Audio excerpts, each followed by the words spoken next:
first trip, I had just turned 25. Rented a car, tried to see how far we could drive. Screamed along on the interstate to a hardcore punk mixtape we made. Black flag screaming in the summer breeze. Woke up underneath the redwood trees. 400 feet tall, makes you feel insignificant and small. And we got high in the park, carved our names into 500-year-old bark. We were young, obnoxious, without a care. I thought I really loved him. There were stars in the sky, and these prehistoric trees was probably just the weed. But he got down on his knees, and he asked if I would marry him. Are you out of your fucking mind? And I said yes. Oh my God.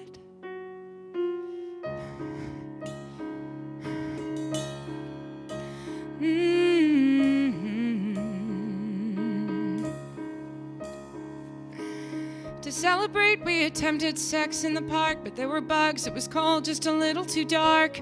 We bid the trees farewell, spent the night off the freeway in a cheap motel. Moldy walls painted vomit pink, 4 used condoms underneath the sink. I couldn't sleep at all. We talked of kids getting hitched at City Hall, and picking out a wedding cake made the last 7 hours feel like a mistake. I laid on the bed and watched him snore, more alone than I've ever felt before. Those stars in the sky and those stupid ancient trees that made permanent seem wonderful and less like a disease. But I couldn't fake the fantasy. I chose to grow up fast. Not everything was meant to last. He had this way of smiling that always seemed insincere. He didn't recycle, didn't have a job. He liked to talk too much about beer, and he wanted 6 kids. I wanted none. I said, your social skills appall, but he just laughed. I wouldn't change anything about you at all.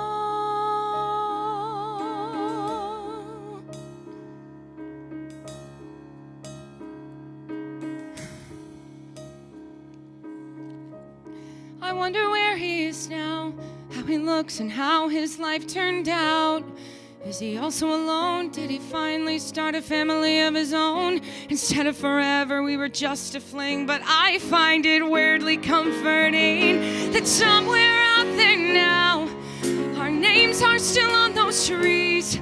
Just one out of 100,000 couples' memories. Haven't talked to him in 20 years. He's so far out of sight, I don't know why. Thought of him tonight.